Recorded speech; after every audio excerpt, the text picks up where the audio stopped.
Hey gang, Spada coming at you, and today we are taking a look at the Grand Patriot.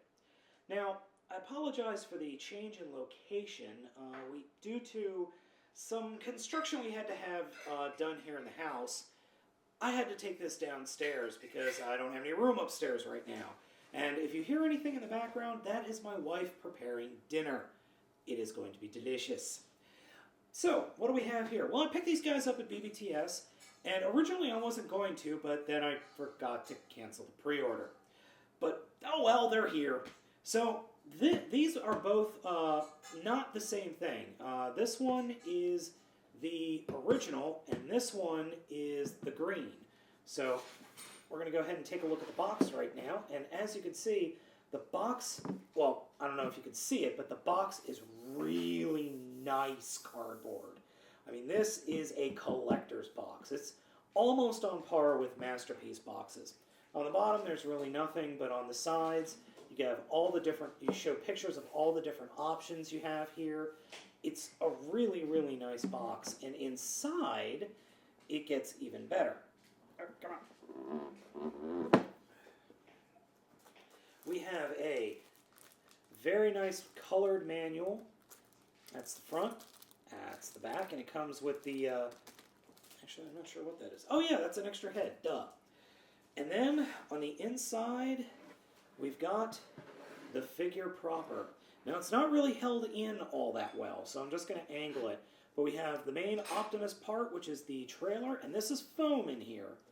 So we've got the tractor, I should say. Just lean that out, put that on the desk. And we've got his guns, big old cannons. And then we've got the piece de resistance, the trailer. And then we've got a nice empty collector's box. Like I said, really nice high quality foam in here. So let's go ahead and take a look at the guys out of the box and give them a what's what. Alright, now that we've gotten both of these guys out of their respective boxes, something I need to let you know right away. And both of these came out of the boxes with some glaring problems right away. First off, the trailer, the build quality on both of these trailer is not very good. I mean, I don't want to say that's not fair. They feel cheap. The plastic itself doesn't feel that cheap, but it has the same texture and same feel of strength as some of the earlier knockoffs. The other problem is this back piece right here that, one, wobbles around uncontrollably, two, especially on my Prime, breaks, or the plastic on it keeps falling off. There are 4 pegs inside and 4 holes here. It's supposed to just plug in, but I'm going to have to super glue that in, or I'm going to have to glue that in because that's just not holding together. The other issue I had is this peg right here on the back of the or on the bottom of the trailer. Initially I thought it was turned one way, but it really doesn't show you how it's supposed to be turned. And it doesn't actually attach, it just kind of sits on the back of Prime, or what is the equivalent of Prime in this one. I have to say, I like both color schemes. They both have merits. Oh, and if you hear some weird sounds, that's one, my wife again, and two, my cats. I apologize. I don't have anywhere else to record.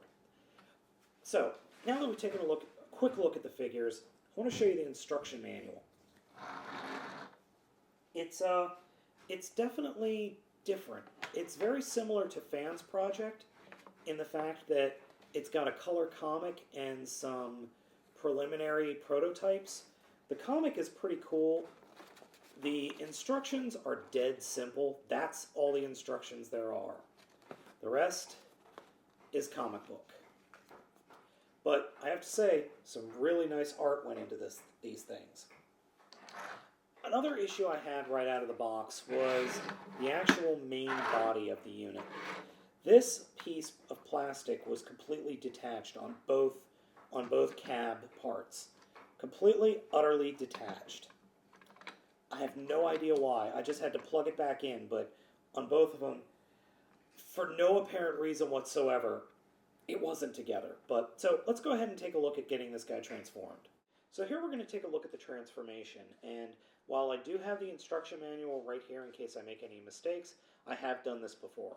So we're going to start off by actually taking the front of the vehicle and splitting it open like this. This will form the arms and the upper torso. Next we're going to come around here and unpeg the wheels from behind the front of the vehicle and just let them hang down for now. Take the entire back part and rotate it 180 degrees and then pull it out and then perform the stereotypical flip out the prime feet and get your fingers stuck while doing it. So we'll go through that. And my finger is completely stuck. There we go. So, flipped out the feet. Next thing we're going to do is actually take this whole section and bend and flip it forward. Now, if you get these figures, there's a plastic bit in here that just feels extremely fragile. So, minimum amount of force. And once that's flipped, you take the wheels, flip them behind. I like to put this piece right there and then slide the entirety back like that. We can rotate the arms down, flip out the fists, pull out the arms, do the same thing here. Now, in the directions, it shows these wheels folding up, but there are tabs right here on each wheel. They're supposed to plug in on the back of the figure, right where my finger is right here. But that doesn't work too well. I don't know if I've got a bad figure or if I'm doing something wrong. Finally, fold out the head. And there we go. Now the process is exactly the same for Mr. Green over here. Now this figure, it looks pretty good. Feels okay. It does feel a little cheap though in some respects. Alright, so here we have the figure up and running. Feel is the same as, the feel of the plastic is exactly the same as the trailer. It's not bad. It's not bad. It just feels slightly cheap. It does have quite a bit of posability though. Arms are fully posable, got nice elbow joints, can turn. His head turns, lifts up and down slightly. He has a spare tire for a matrix. Does have rotational ability. Legs are...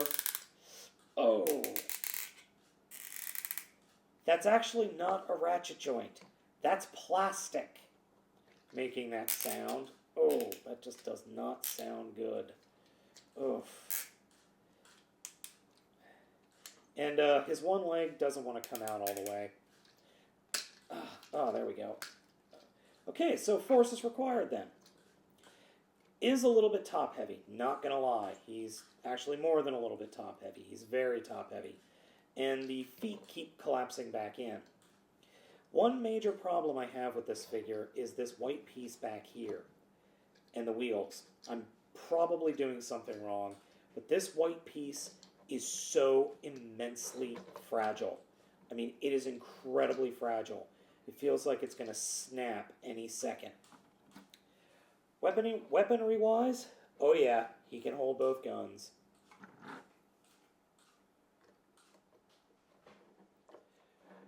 Unfortunately, it does make him a little top-heavy.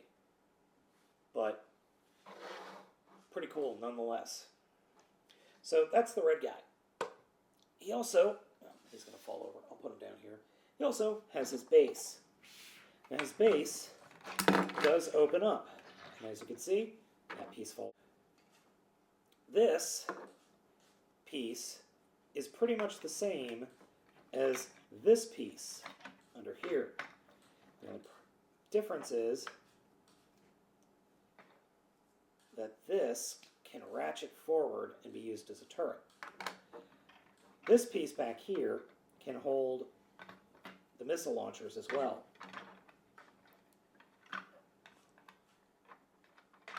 doing it all wrong.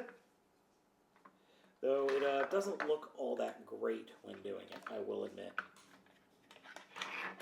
There we go.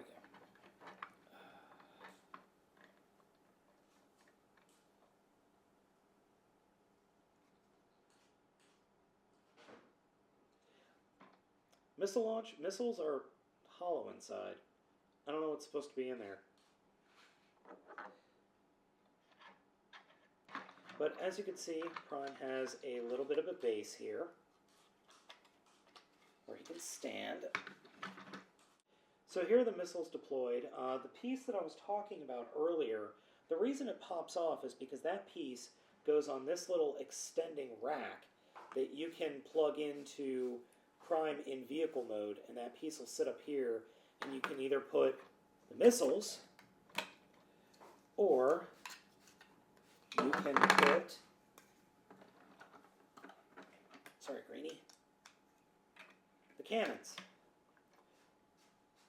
So let's go ahead and take a look at it in another mode. So here we have it with closed up and with guns.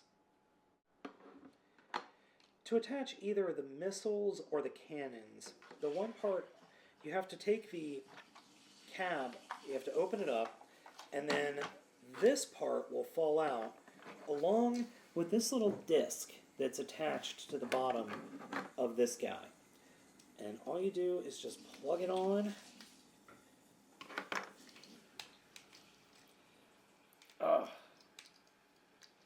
Sometimes things just don't line up the way you want them to.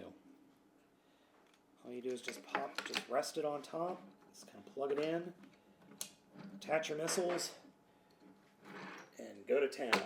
Unfortunately, it is not stable whatsoever, which is really a shame. As you can see, it just kind of falls apart, and both of them are like that. Now, on the figures, which I didn't show you on the Red Prime, there are these two bits right here. The trailer attaches here, but you can also attach the same peg here, and that's a little more stable. A little, but still. You just kind of have to balance it so that it doesn't fall forward. Unfortunately, the little piece that I've got here is really loose on the green one. On the blue one, it's tight as all can be. But here you go. Now he's just trucking around some little missiles that he can take out some Decepticons with, if he doesn't end up shooting himself in the face first.